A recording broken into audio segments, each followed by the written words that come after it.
Bonjour à tous, aujourd'hui je vous parle d'une marque française qui nous vient tout droit de Nice, Carzo et Liotier. Et si vous aimez la moto, je pense que ça risque de vous plaire. D'ailleurs, même si vous n'êtes pas motard, ça risque de vous plaire, les montres sont très sympas. Tout d'abord, on reçoit la montre dans cette marmotte un peu bleu de travail qui est très sympa. Ça fait penser à la mécanique, on va y revenir plus tard. Moto, mécanique, vous me voyez venir. Donc on ouvre. Et on a déjà une bonne surprise puisque nous n'avons pas une, mais nous avons deux montres. La première, c'est celle-ci qui est la Saint-Luxeuil. Alors la Saint-Luxeuil, c'est en fait le saint patron des motards.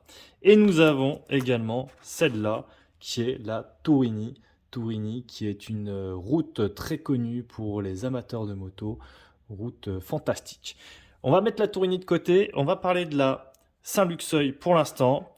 On finit un peu avec cet unboxing. Donc nous avons une microfibre avec le portrait des deux fondateurs. Donc les fondateurs, ce sont Philippe Carzo et Guillaume Liotier. Alors attendez, hop là. D'ailleurs, on peut retrouver ça ici sur le recto. Ça, c'est ce qui était livré avec la montre quand j'ai reçu. Et le verso, c'est la même chose que sur la microfibre avec le mode d'emploi. Voici. Donc voilà, on avait également ça avec la montre qui était livrée. Un petit mot des fondateurs, c'est toujours sympa. Notre ambition est de proposer une montre qui réponde à des critères esthétiques et de qualité, mais qui soit aussi réfléchie, dessinée et usinée pour rappeler certaines pièces de nos motos. Nous espérons que la montre vous plaira. Nos montres sont assemblées à Nice, en France. Donc très sympa, je mets ça de côté. On va passer à la montre. Ah, et attendez, j'ai oublié, nous avons également ici forcément les deux petites cartes de garantie. Je ne vais pas les ouvrir puisque ça n'a pas grand intérêt. Et nous avons là un petit outil. On va y revenir plus tard à quoi sert cet outil. Mais vous allez comprendre, c'est assez cocasse. Hop. Alors cette montre, c'est la Saint-Luxeuil, comme je vous le disais. Et c'est une montre, personnellement, j'adore le look. Pourquoi Je sais pas. Je suis attiré par ces cadrans très sobre, les cadrans noirs comme ça, sans index, sans rien, je les adore. D'ailleurs, regardez, je vous ai sorti pour l'occasion ma petite tank Cartier, un peu dans le même style, hein, alors un boîtier complètement différent, mais pareil, cadran noir, aiguille un peu dorée. Et une des autres montres que j'adore, c'est vraiment un de mes graals horlogers, mais malheureusement, elle est impayable à l'heure actuelle. C'est la 18038, la Day-Date 18038 de Rolex, la Onyx Dial, avec celle qui a pas d'index, rien, en 36 mm. C'est une beauté. Donc quand j'ai vu celle-ci, je me suis dit, ah tiens, ça peut être intéressant. À l'époque où je l'ai vue, c'était sur Instagram, il me semble, la première fois, sauf que moi j'étais en Asie. Je me suis dit, bon, ça va être encore une tannée pour les frais de port, les ci et ça, je verrai ça plus tard. Actuellement, vu que je suis en France, eh ben, j'en ai profité pour tester cette montre de plus près. Donc, ça, c'est une Saint-Luxeuil. Normalement, les Saint-Luxeuil, il y a des automatiques, il y a des quartz. Celle-ci, c'est une montre à quartz. Et normalement, sur les Saint-Luxeuil, en fait, nous avons la lunette qui est molletonnée un petit peu tout le long.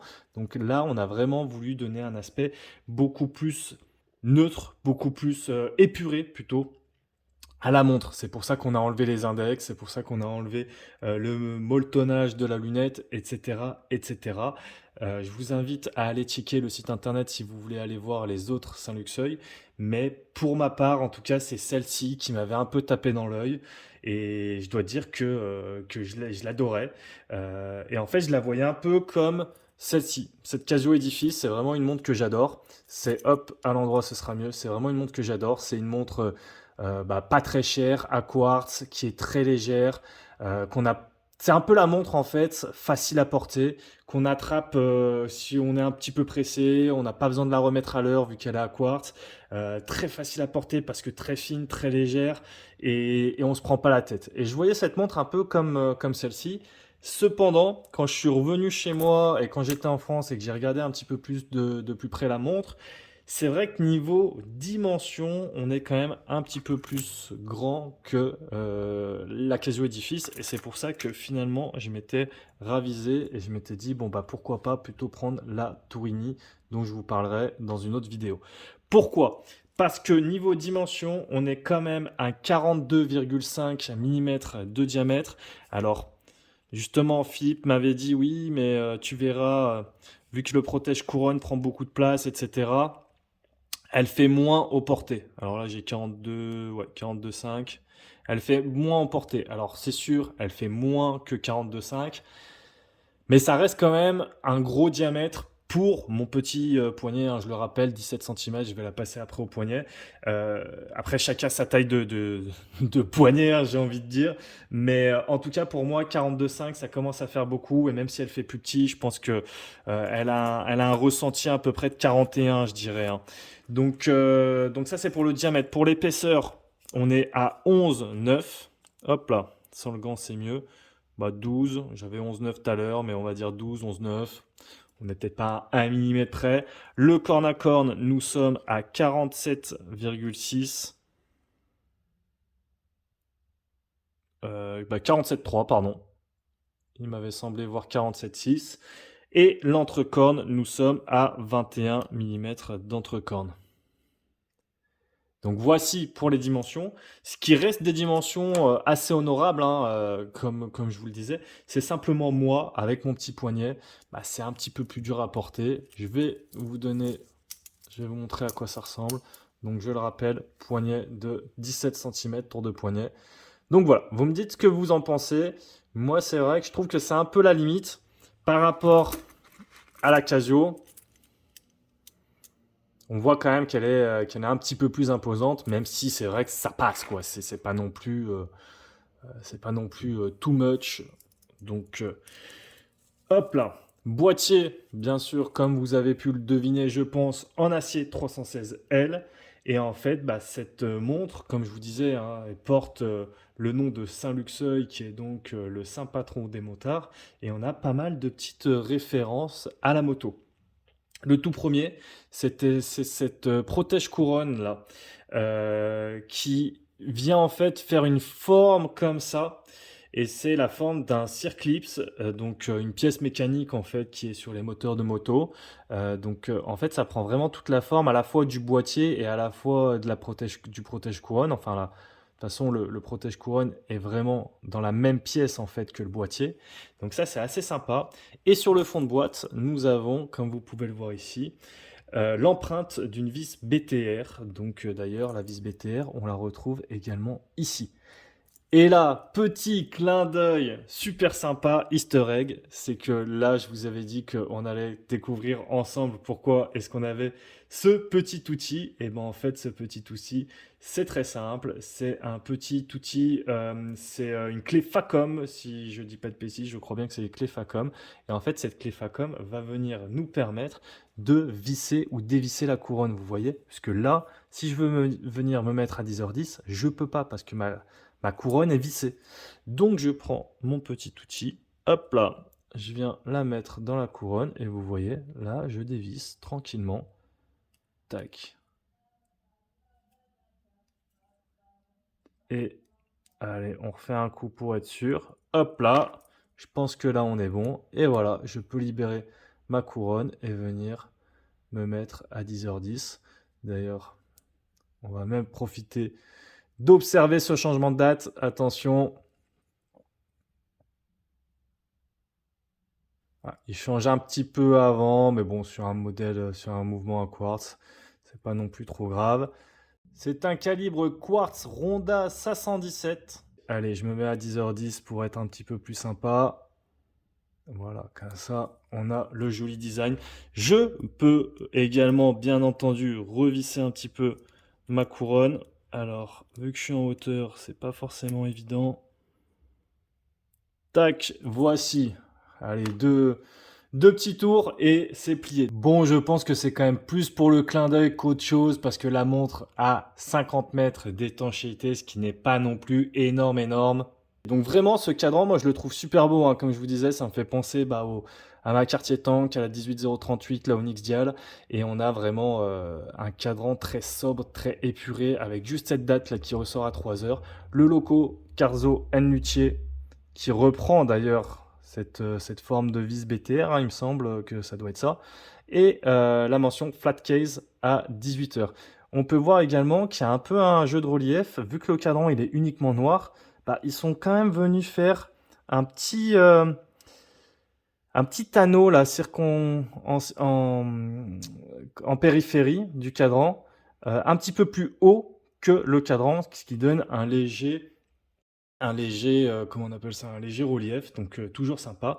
Et voilà, donc vis BTR sur le fond de boîte, sur la couronne, le petit clin d'œil au Circlips. Le verre, c'est un verre en plexi. Alors attention, normalement sur les Saint-Luxeuil, les autres modèles, c'est souvent des verres saphir, j'ai pu voir. Mais là, vu que c'est look vintage oblige, ils se sont dit, allez, on met un verre plexi, ce sera plus sympa pour le style vintage. Donc moi, cette montre, dites-moi ce que vous en pensez. Moi, en tout cas, je l'adore. Par contre, on en vient un peu au point qui, pour moi, est un peu négatif. C'est ce bracelet. Ce bracelet, je suis désolé, mais il est pas ouf du tout. Moi, il me fait vraiment penser à un bracelet très cheap. Donc je sais pas d'où il provient, mais ce bracelet n'est vraiment pas folichon et je trouve qu'il gâche toute la montre. C'est assez dommage. D'ailleurs, ces fermoirs là, ça me fait penser à certaines marques, je préfère pas les citer, mais je pense que c'est les mêmes bracelets qu'ils utilisent. Et, et ouais, je suis vraiment pas fan de ce bracelet. C'est pour ça d'ailleurs que j'ai sorti ici, hop là, un petit bracelet NATO James Bond. Je pense que ça va lui aller beaucoup mieux. On fera le test après en fin de vidéo. Vous me direz lequel vous préférez. Et en fait, ce qui est marrant, c'est que le bracelet acier sur le site internet, il est à 280 euros. Enfin, la montre est à 280 euros avec ce bracelet acier. Par contre, parfois, elle monte à 345. Toujours le modèle à quartz hein, avec le cadran noir, le verre plexi, etc. Mais par exemple, sur le bracelet cuir Rally, elle est plus à 280, mais elle est à 345. Donc normalement, les bracelets acier, c'est plus cher que les bracelets cuir. Donc là, c'est bien que, à mon avis, il y a une différence de qualité de sourcing sur les bracelets, et je trouve que ce bracelet, il lui rend vraiment pas hommage. C'est un peu dommage. Donc moi, c'est vraiment mon gros défaut, je trouve, sur cette montre, c'est le bracelet. À mon avis, si vous prenez la montre, changez-le.